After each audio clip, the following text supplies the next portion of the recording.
বিদ্যা অর্জন করার জন্য এই দরবারে এসেছি, যে বিদ্যা দুনিয়ার কোনো মাদ্রাসা, মক্তব, ইউনিভার্সিটিতে শিক্ষা দেওয়া হয় না। কথা বলেন ঠিক কি না? একজন মানুষ অভিজ্ঞ কামার হওয়ার জন্য একজন কামারের কাছে যাইতে হবে। একজন মানুষ অভিজ্ঞ রাজমিস্ত্রি হওয়ার জন্য একজন অভিজ্ঞ রাজমিস্ত্রির কাছে যাইতে হবে। আপনি যদি অভিজ্ঞ কামার হন, কামারের কাছে যাইতে হবে। রাজমিস্ত্রি যদি আপনি হতে চান, একজন রাজমিস্ত্রির কাছে যাইতে হবে। আপনি কাঠ মিস্ত্রি হওয়ার জন্য যদি যান, আপনি একজন কাঠ মিস্ত্রির কাছে যাইতে হবে। আপনি ডাক্তার হওয়ার জন্য মেডিকেলে ভর্তি হইতে হবে, মেডিকেল ইউনিভার্সিটিতে ভর্তি হতে হবে। আপনি যদি ইংলিশবিদ হতে চান, ইংলিশে এক্সপার্ট হতে চান, একজন ইংলিশ টিচারের সহবতে আপনাকে থাকতে হবে।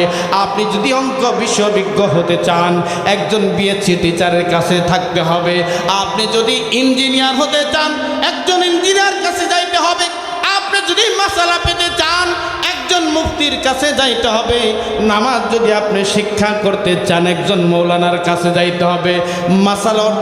মাসালা জানতে হলে একজন মুফতির কাছে যাইতে হবে।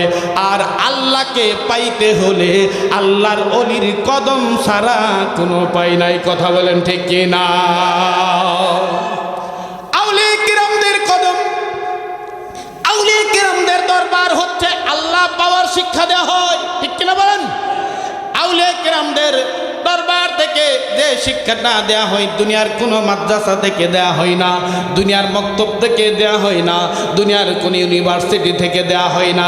একমাত্র আউলিয়া কিরামদের কদমে আসলে যদি কোনো মানুষ আউলিয়া কিরামদের গোলামি করে, তাদের সহবতে থেকে তাদের সমস্ত হুকুমগুলো যদি পালন করে, আজ না হয় কাল আপনার ভাঙা ঘরে মদিনার নবী হাজির হবে। কথা বলেন ঠিক কিনা?